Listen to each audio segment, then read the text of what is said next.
여러분 안녕하세요. 오늘은 임시인 일주를 준비했습니다. 어 지금 이렇게 업로드하는 자료는 그동안 제가 공부하면서 정리해 놓은 것들을 여러분들께서 활용하시면 조금이나마 도움이 되지 않을까 하는 마음에서 나눔하고자 올리는 것들입니다. 부족한 부분은 이해해 주시면서 봐 주신다면 고맙겠습니다. 그럼 임시인 일주를 살펴보도록 하겠습니다. 임신일주는 일지 배우자 자리에 편인인 신금을 깔고 있는데요. 12운성으로는 장생에 해당이 됩니다. 그리고 신금 지장간 속에는 관성인 무토, 비겁인 임수, 인성인 경금이 들어 있습니다. 관성인 무토는 12운성으로 병제에 해당이 되고 비겁인 임수는 일간 임수와 같으니 같은 장생에 놓이고 인성인 경금은 걸록에 놓이게 됩니다. 일간 임수는 삼명통해에서 추로라 해서 가을의 이슬을 뜻하고 큰 강, 호수, 바다 등을 뜻합니다. 큰 강이나 바다를 뜻하니까 임수일간은 도량이나 배포가 큰 사람이라고 볼 수 있습니다. 동물로는 제비를 뜻해서 임수일간들은 옷을 잘 입고 멋을 추구하는 멋쟁이들이 많습니다. 일지신금은 삼명통해에서 명도라 했는데 번화한 대도시를 뜻합니다. 그리고 외로움을 뜻하는 신고성 또는 천고성이라 합니다. 그래서 일지에 신금을 깔고 있으면 번화한 대도시에 있어도 외로움을 느끼는 사람이기도 합니다. 임신일주는 신금이 장생에 놓이는데 장생은 이제 막 태어나서 나타내고 표출시키고 알리고자 하는 의미를 담고 있기 때문에 광고나 홍보, 선전하는 일 등의 직업성을 갖는다면 잘 맞는 사람입니다. 또 장생은 이제 막 태어난 아기와 같아서 순수한 면이 있고 대인관계도 원만해서 주변 사람들이 누구나 좋아합니다. 아기니까 어머니가 도와주려고 하는 것처럼 주변에서도 도와주려는 사람들이 많은 호언성을 지니고 있습니다. 임신일주의 글자 형태를 보면 물가에 놓인 원숭이의 모습입니다. 재주가 많은 원숭이처럼 자기 재주만 믿고 변덕이 심하다 보니까 실패가 많을 수 있는데 어떤 일이든지 일관성으로 초지일관해야만 성공할 수 있습니다. 또 재관이 영마에 놓여 직업이나 주거의 이동이 많게 됩니다. 영마에 놓여서 몸이 바쁘게 움직이는 사람이다 보니까 자연적으로 직주의 이동이 많게 되는데요. 그럼에도 불구하고 임신일주는 가을 이슬이 대도시에 내린 격이라서 몸은 바쁜데 결과가 따라주지 않는 일득삼실의 결과가 되기 쉽습니다.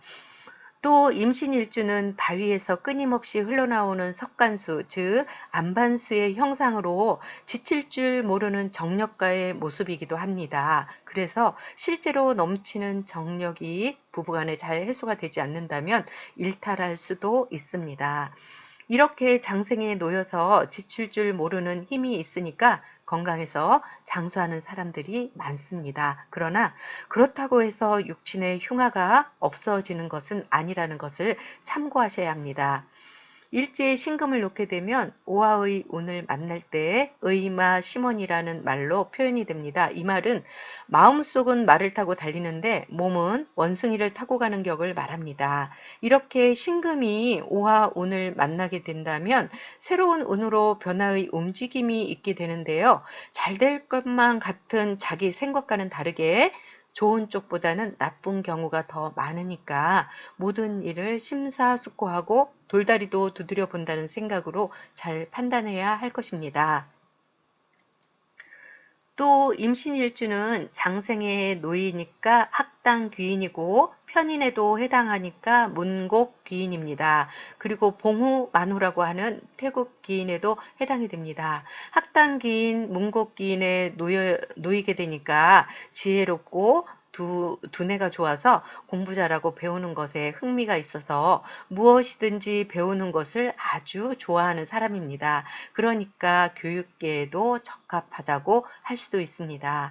태극기인에 놓이니까 처음과 끝의 일관성을 유지하면서 목표를 이루어 나간다면 성공할 수도 있을 것입니다. 학당, 문곡, 태극기 내에 놓이니까 점잖고 품격 있는 사람입니다. 다만 귀인이 극이나 충을 받게 된다면 귀인성이 손상될 수 있습니다. 지장간을 한번 살펴보겠습니다. 일지 신금은 편인이면서 12운성으로 장생에 놓이고 신금 지장간 속에 관성인 무토가 12운성으로 병지에 놓이게 되니까 생궁 병좌에 해당합니다. 신금은 인신사의 사생지 역마이고 병지도 역마이니까 직업과 주거의 이동이 심하게 됩니다. 활동성이 많아서 사무직보다는 외근직이 적합할 텐데요. 직장에서는 능력을 인정받는 사람일 것입니다. 여명의 경우 남편은 능력을 인정받는 사람일 것이고 역마성의 직업을 갖기 쉽습니다. 배우자와의 인연은 먼 타지에서 인연하기 쉬운데 무토가 제살되지 않고 칠살로 작용하면 나와 맞지 않는 배우자와 무정하게 되니까 일탈하게 될 수도 있습니다. 남명의 경우는 자식은 일찍 집을 떠나 원처 학문하는 것이 더 좋을 것입니다. 신금 지장간 속의 비겁인 임수를 보면 일간 임수와 같으니까 같은 장생이니까 생궁 생좌에 놓입니다. 비견이 생궁생이라 자아가 강해서 주체성이 뚜렷한 사람일 것입니다. 비겁은 형제 자매이기도 하니까 나보다 또는 나만큼이나 잘 나가는 형제가 있을 수 있습니다. 그리고 비겁은 나와 경쟁을 하는 경쟁자이기도 하기 때문에 항상 어딜 가도 만만치 않은 경쟁자가 있게 됩니다. 지장간 속에서 내 형제는 모친과 함께 있기 때문에 나보다 모친과 더 가까이 있어서 유산을 만약에 물려받게 된다면 나보다는 형제가 더 많이 가져갈 수 있습니다. 그러나 다행인 것은 비견은 공평한 분배심을 갖기 때문에 겁재가 아니고 비견이라서 공평한 분배가 이루어질 가능성이 더 많습니다. 마지막으로 인성인 경금을 살펴보면은 경금이 일지 신금을 보아서 걸록에 해당이 되니까 생궁록자에 놓입니다.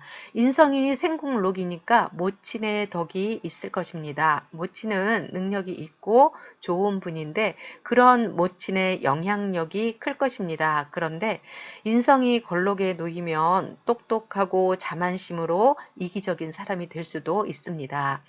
그리고 생궁록으로 인성이 록에 놓이니까 자격증과 같은 거, 즉 인성을 활용할 수 있는 직업을 갖는다면 인성이 록을 가져올 것입니다. 남명의 경우는 배우자 궁에 모친이 있으니까 내 처와 모친과의 고부 갈등이 생길 수도 있고 여명의 경우는 배우자 궁에 친정 어머니가 자리하고 있어서 친정 일에 발을 벗고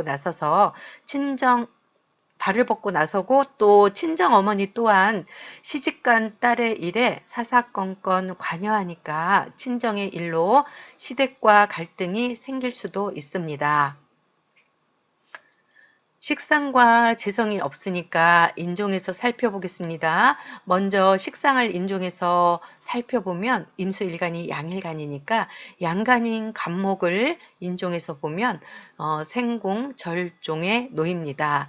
여명의 경우 임신일주 자체만으로도 차가운 일주이기 때문에 타주의 화기로 조우가 되지 않으면 너무 냉해서 자식 보기가 힘들게 됩니다.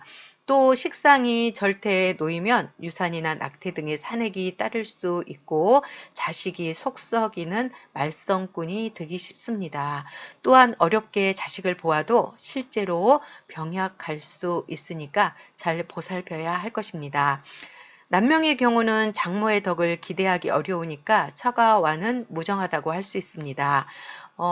재성인 병화를 인종에서 보면 화토동법으로 관성이 무토와 같으니까 생궁 병종에 놓입니다. 재성이나 관성이 역마에 놓이게 되면 직주의 변동이 많게 됩니다. 그러니 반드시 초지일관으로 밀고 나가야만 성공할 수 있으니까 인내를 가져야 할 것입니다. 부친의 경우는 가족들보다는 밖의 활동에 더 많은 관심이 있어서 한량 같은 분이실 것입니다. 남명의 경우 배우자는 사회활동이 아주 활발한 사람일 것입니다. 만약에 그렇지 않다면 말 그대로 병약한 사람일 수도 있습니다. 임신일주 자체로만 보아도 냉한 사주이니까 병화 재성은 조우로 볼 때도 꼭 필요한 용신이 될 수 있습니다. 그러니까 처덕이 있다고 할 수 있습니다. 여명의 경우는 심호가 능력이 있고 활발하게 사회활동을 하는 사람이라고 볼 수 있습니다. 지금까지 이렇게 임신 일주에 대해서 요약해 보았는데요. 지금 말씀드린 내용들은 임신 일주의 특성 중에 일부분에 지나지 않습니다. 여러분들께서는 더 많은 자료들을 통해서 임신 일주에 대해서 보충하시면서 공부하시기 바랍니다. 정리하고 마치겠습니다. 임신 일주는 가을 이슬이 대도시에 내린 형상이라는 글자가 갖는 의미를 잘 살펴보면 몸은 바쁘게 움직였지만 쓸데없는 일로 소득이 없는 결과만 남는 꼴입니다. 그러니 자꾸 직업을 바꾸면서 가지 말고 일관성을 유지하면서 외길을 가야지만 성공할 수 있음을 반드시 참고하시기 바랍니다. 지금까지의 내용들은 일주만을 놓고 설명드리는 내용들이니까 반드시 사주 전체 형국을 잘 살펴서 적용하시기 바랍니다. 영상이 도움이 되셨다면 구독과 좋아요 부탁드립니다. 더 열심히 영상을 준비하는 것으로 보답드리겠습니다. 감사합니다. 안전하게 건강 잘 챙기시는 행복한 하루하루 되십시오.